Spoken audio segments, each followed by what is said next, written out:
A teoria da alienação parental não surgiu sozinha. Na década de 80, enquanto mulheres ampliavam a possibilidade de romper casamentos e reorganizarem suas vidas depois do divórcio, uma série de teorias patologizantes, seja da psicologia ou da psiquiatria, começaram a transformar o comportamento de mulheres mães neste período em objeto de suspeita. É nesse contexto que Richard Gardner formula a chamada Síndrome da Alienação Parental. E conhecer esse momento histórico muda profundamente a forma como nós compreendemos o que aconteceu de fato. Porque não era apenas Gardner.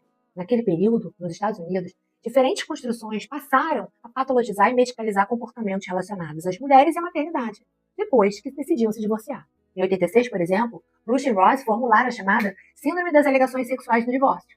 Em 88, Jacobs teorizou sobre a chamada Síndrome de Medea. Também aparece nesse cenário a chamada Síndrome da Mãe Malvada no Divórcio. Teorias diferentes, nomes diferentes, mas observem que repetidamente ocupava o centro da suspeita. A mãe. A mãe que denunciava o abuso, a mãe que apresentava resistência à convivência porque só ela cuidava e vivenciou negligências. A mãe que sofreu violência intrafamiliar. A mãe que questionava determinadas condições depois da separação. A mãe que poderia ser interpretada como ressentida, vingativa ou incapaz de separar o fim da conjugalidade do exercício da maternidade. Perceba o que está acontecendo?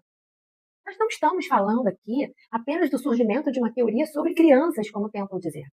Estamos falando também da construção de um determinado imaginário sobre mulheres que se divorciam.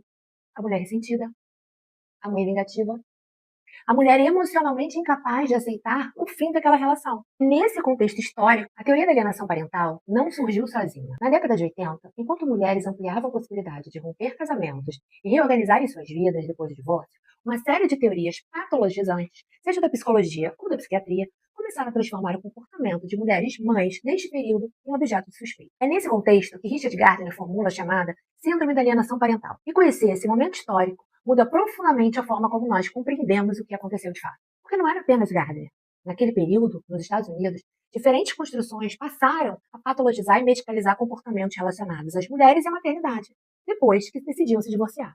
Em 86, por exemplo, Bruce e Ross formularam a chamada Síndrome das Alegações Sexuais no Divórcio.